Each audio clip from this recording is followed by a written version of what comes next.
Ini bukan sebuah cerita atau berita, tapi ini realita. Semua orang berhak menentukan pilihannya. Dia memilih bukan untuk beda. Sekali lagi ya, saya katakan, bukan karena mau beda, tapi karena dia suka, karena dia cinta. Pilihan dia jatuh pada dunia balap. Walaupun dia wanita, tapi dia mencintainya. Sekarang, apa jalan yang dilaluinya berat? Ya, jelaslah berat. Jadi, kalau penasaran, mari merapat buat live Instagram di @iims_sub Sabtu 13 Juni jam 18.00. See you.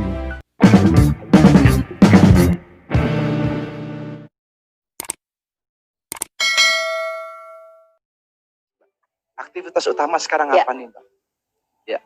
Aktivitas karena saya juga bekerja ya, tapi kebetulan sudah hampir 3 bulan sekarang work from home karena semua pada di rumah ya. Menginjak pertama kali mengenal dunia balap itu umur berapa? Terus siapa yang kenalin? Oke. Kalau ke dunia balap, terus terang awalnya saya bukan langsung di slalom terjunnya Mas Bram waktu itu. Jadi Gimana? saya kenal pertama waktu itu diajak temen itu ikutnya waktu itu time rally ya. Time rally. Kemudian ya time rally ikutnya sama teman saya, sama-sama perempuan nih. Gitu. Terus habis gitu seneng kan ikut, tapi saya bukan drivernya, saya navigator. Terus waktu itu diajak ngelihat latihan slalom zaman dulu di sana, ujung sana di mana itu Mas, deketnya daerah dekat kampus C ya dulu ya. Bukan Kenjeran, di kampus C waktu belum nyambung tuh, belum ada mer ya, Busan jadi mer itu. Nah di situ lihat teman-teman waktu itu ada yang latihan slalom. Nah itu pertama ngelihat dan wah kok seru juga ya kalau slalom ini kok kayaknya lebih menantang lagi gitu. Mbak, apa namanya? Nah ini siapa orang yang paling berjasa yang mengenalkan pertama kali, Mbak? Kan pertama tadi bilangnya time rally ya. Nah itu siapa tuh? Ya. Itu ada teman saya dulu, teman sekantor saya ya, Mbak Ninin namanya, itu yang mengenalkan saya ke dunia rally. Diajakin pertama itu sama Mbak Ninin itu. Terus ya udah mulai nyoba-nyoba, belum punya kendaraan, tapi belum punya kendaraan yang istilahnya speknya bisa buat slalom. Jadi ya yang seadanya ya. Nah Mbak, saya ngelihat di belakang itu kan banyak piala tuh Mbak. Gak mungkin cuma beli doang kan, pasti itu didapatkannya susah payah. Ceritain dong Mbak, prestasi-prestasi di belakangnya biar teman-teman ataupun sobat IMS ini pada tahu nih. Ini kebetulan ini yang piala pertama kali saya ikut slalom nih. Tahun 2005. Tahun 2005 waktu itu ada event Aero Super Slalom di Bandung. Terus pertama kali nyoba ikut event. Karena kalau yang Aero Super Slalom waktu itu kan mobilnya disiapin ya sama pihak penyelenggara, sama Suzuki. Jadi kita one man race pakai Aero. Jadi saya kan nggak perlu nyiapin mobil. Ya, nggak perlu nyiapin mobil. Ya istilahnya cuma tinggal datang ngegas mobil yang ada yaitu. Terus menghasilkan ini pertama kali. Yang paling berat mendapatkannya Mbak, ada nggak piala yang paling berat mendapatkannya? Ini yang aku paling berat Mas. Ada nggak? Yang paling berat itu yang jadi pengalaman saya pertama kali juga, jadi tahun lalu 2019 itu saya mewakili tim Indonesia, ikut mewakili tim Indonesia di kejuaraan Asia atau Gymkhana. Kebetulan pialanya ini yang besar ini ya Mas, agak susah nih. Ya udah, ini yang besar ini. Besar sendiri ya. Itu di mana Mbak? Di Indonesia atau di mana? Saya yang mewakili jadi tim pertamanya Indonesia. Jadi bertiga, satu tim itu ceweknya 1, cowoknya 2 gitu. Nah di kejuaraan itu saya dapat posisi untuk juara 1 wanita untuk yang perorangan, kemudian juara 1 tim gitu. Jadi pertandingannya ada perorangannya, ada timnya. Gitu. Mantap. Kita dapat juara 1 tim waktu itu. Itu yang paling berkesan ya Mas, karena sudah di tingkat Asia. Waktu itu musuhnya ada berapa negara ya? 19 mungkin ya, negara-negara di Asia Pasifik. Mewakili Indonesia ya. Jadi saya Ikut bangga. Kan sudah punya anak nih, sudah menikah nih, harusnya kan bisa melakukan hal yang lain, tapi kenapa masih bertahan di dunia balap? Oke. Yang jelas saya dulu memang sempat vakum setelah menikah, terus punya anak. Saya vakum sekitar 6 tahun, kalau nggak salah 5 atau 6 tahun saya vakum. Kemudian balik lagi ke dunia balap. Dan yang membuat saya bisa bertahan ya mungkin karena ada dukungan juga ya Mas, dari keluarga, disupport. Itu sudah pasti yang nomor satu. Ada dukungan dari keluarga dan juga ya itu tadi karena saya mencintai dunia balap ini dan rasanya itu tantangannya itu ada terus gitu loh. Saya mengikuti dari 2005 sampai 2020 itu dinamis sekali kalau di slalom ini. Itu persaingannya makin luar biasa. Ini kira-kira sebenarnya pernah punya background sama seperti yang pembicara yang sebelum-sebelumnya ya. Rata-rata mereka selalu punya orang yang pernah di belakangnya. Nah, kira-kira keluarga ada nggak Mbak? Walaupun keluarga saya tahu bocorannya ya. Apakah misalnya mungkin keluarga ya, mungkin itu pernah ada nggak yang jadi pemain balap lah? Kalau dari keluarga saya nggak ada, Mas Bram. Jadi keluarga saya nggak ada yang terjun di dunia balap. Tapi keluarga itu pernah kaget nggak pada waktu terjun di dunia balap? Balap? Oh iya. Karena kalau saya punya anak perempuan tiba-tiba suka balap, saya juga kaget kadang-kadang kan. Pasti akan kaget kan ya. Balap kan gitu. Betul. Nah, itu Mbak, kiat-kiatnya supaya teman sobat-sobat IMS mungkin ya yang belum direstui tapi sudah suka balap. Kira-kira kiatnya ngomong ke keluarga pertama kali dulu gimana Mbak? Yang jelas memang kalau iya PR ya. PR ya, karena nggak sebidang.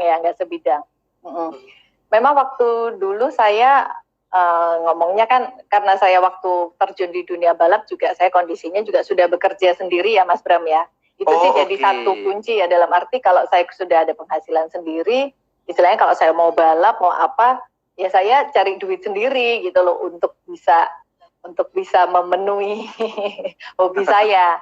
Gitu. Jadi kan orang tua nggak terlalu yang ini ya, beda kalau kita minta sama orang tua mungkin agak gimana. Nah terus yang kedua mungkin kalau memang kita memang serius di dunia balap misalnya ya, dan mungkin orang tua masih ragu-ragu, ya mungkin harus bisa menunjukkan prestasi. Dalam arti kita menunjukkan bahwa kita beneran nih niat di dunia itu dan kita nggak main-main. Kalau kita punya prestasi sih harusnya orang tua pasti akan terbuka lah. Sudah ngomong secara pertama kali mendapatkan dan lain sebagainya. Sekarang kita wanita dalam dunia balap. Nih Mbak, banyak nggak sih Mbak perempuan Indonesia yang masuk di dunia balap? Ya kalau dibilang banyak sebenarnya sudah mulai cukup banyak, tapi belum sampai sebanyak itu gitu ya. Kalau di slalom sendiri aja kita kalau full yang perempuan ikut semua paling 10 sampai 15 pembalap ya. Kalau di slalom aja. Ya, tapi sebenarnya dari pihak ini pun sekarang juga sudah mulai sudah mulai ada di slalom itu ada kejuaraan nasional yang untuk kelas wanita. Nah, itu kan untuk menarik minat juga ya. Ya benar. Ada penghargaannya juga. Kenapa cewek-cewek rewel? Nah, itu ada nggak Mbak hal-hal yang kayak begitu Mbak? Kalau yang saya temui kalau sudah di event ya Mas ya, kebetulan kalau sudah di event yang wanitanya itu sudah nggak ada yang model kayak gitu sih Mas. Cuman kita biasanya itu start jam 8 pagi sudah di event sampai selesai itu bisa jam 12 malam. Ya udah, ya dinikmati aja. Kalau teman-teman pembalap cewek nggak ada yang kayak gitu. Betul, bukan ini sih harus well prepare Mas. Mungkin sunblock harus siap, kacamata, sunglass, penutupnya gitu. Mbak, tapi soal wanita. Mbak, tapi kalau di slalom soalnya cewek sama soalnya cowok di kelas yang sama itu beda atau sama? Sama ya. Mas. Sama ya. Sama. Kita melakukan menyelesaikan soal yang sama. Kalau biasanya sih masih dalam tahap latihan ya. Jadi ada beberapa kali kadang-kadang ada cewek ikut latihan pengen ini, tapi begitu udah nyobain, mungkin tadinya ngelihat kok kayaknya ini ya keren, tapi begitu menjalani mungkin proses latihan dan segala macam, karena terus terang latihan untuk slalom itu juga nggak nggak yang gampang gitu ya Mas Bram ya. Jadi harus benar-benar fisik kan kita juga dituntut ya untuk fisik. Nah itu juga ada sih yang akhirnya sudah nggak lanjut lagi di balap juga ada. Jadi tergantung niat dan kemauannya. Oh iya, balap. Cewek ini akan berkembang apa enggak? Kalau melihat ada kelas khusus cewek. Harusnya sih berkembang ya. Harusnya berkembang karena itu tadi dari pihak ini juga sudah menyiapkan untuk penghargaan khusus yang untuk kejuaraan wanita sekarang ada. Nah, secara nasional sudah diakui lah bahwa ini ada nih pembalap-pembalap wanita. Kemudian sebenarnya juga ada organisasinya kan, Women in Motorsport juga ada. Gitu. Dan untuk kejuaraan Asia kemarin kan juga ada kategori wanitanya, Mas. Jadi bukan pada saat event itu banyak faktor bisa terjadi di luar dugaan kita. Seolah-olah kan kita udah siap nih, latihan juga udah banyak gitu ya, mobil juga udah disiapin. Tapi banyak faktor yang di luar kemampuan kita yang tiba-tiba terjadi. Misalnya tiba-tiba mobilnya trouble. Misalnya kan satu mobil balap itu bisa dipakai sama 4 pembalap maksimal sesuai peraturan. Jadi saya nggak hanya pakai mobil untuk saya sendiri, saya bisa sharing sama pembalap lain, misalnya kan gitu. Nah, siap. Terus tiba-tiba mobilnya setelah dipakai, saya belum start, dipakai yang lain, trouble. Nah, misalnya kayak gitu. Itu kan juga, iya, jadi waduh terancam nggak bisa start kan, ini bisa beres atau enggak. Nah, kadang-kadang terjadi hal seperti itu. Yang membuat, waduh, kayak sesuatu, ya itu tadi, dinamisnya di event itu kan seperti itu. Atau mungkin kita sudah latihan, sudah berusaha fokus, kejadian misalnya ya, pada saat turun event ternyata kita kena kun gitu, itu kan sudah kena nilai penalti berapa detik, itu rasanya kan sudah aduh harusnya, nah itu ada hal itu kan jadi sebel begitu balik udah. Emang mobilnya itu nggak bisa diganti, misalnya ini mau pakai mobil A nih, ada 2 pembalap karena startnya nomor 2, yang pertama dipakai sama orang A, waktunya Mbak Ana itu mungkin nggak mobilnya ganti mobil lagi deh, itu mungkin nggak boleh. Nggak boleh. Ya? Jadi harus mobilnya didaftarkan. Nggak boleh, jadi ditentukan. Iya, mobil yang didaftarkan dari awal. Nggak boleh berubah. Tapi kalau misalnya ada trouble, bisa dikasih waktu sama, biasanya sama penyelenggara dikasih waktu sekian menit untuk memperbaiki. Tapi kalau sudah lewat waktunya, ya sudah sesuai ini yang berjalan. Ada aturannya sih, Mas. Ada aturannya.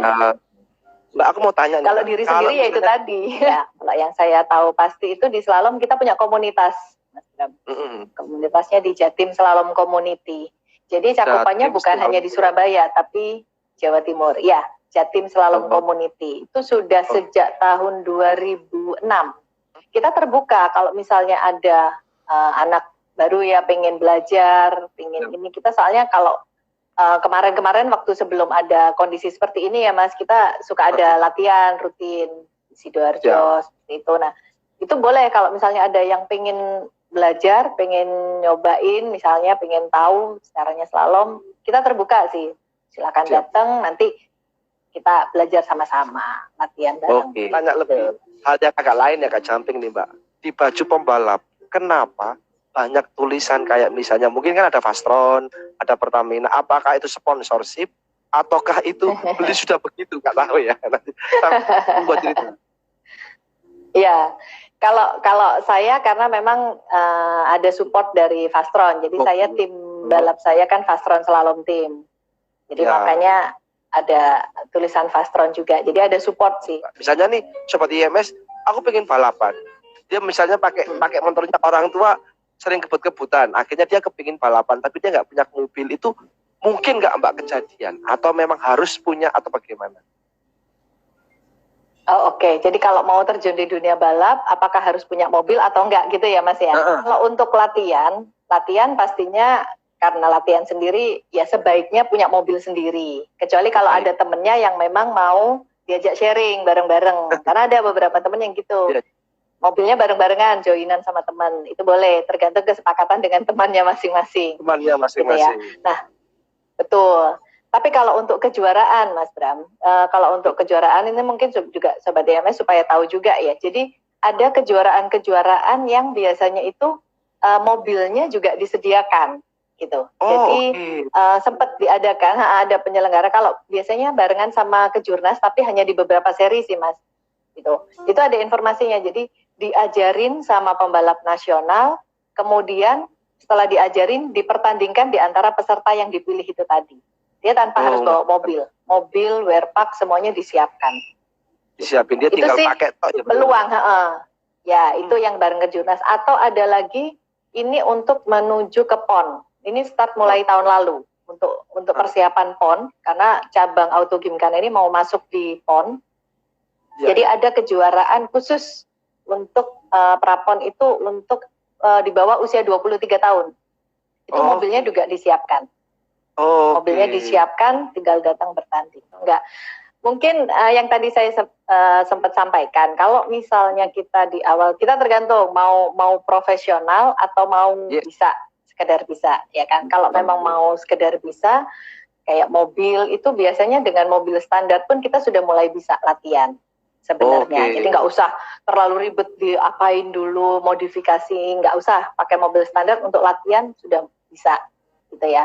Siap. Kemudian nanti kalau misalnya memang nih terbatas, ya bisa ikut kejuaraan yang tadi saya sampaikan, yang mobilnya disiapkan, kemudian ada title-nya kejuaraan nasional juga tanpa harus bawa mobil sendiri. Nah itu bisa.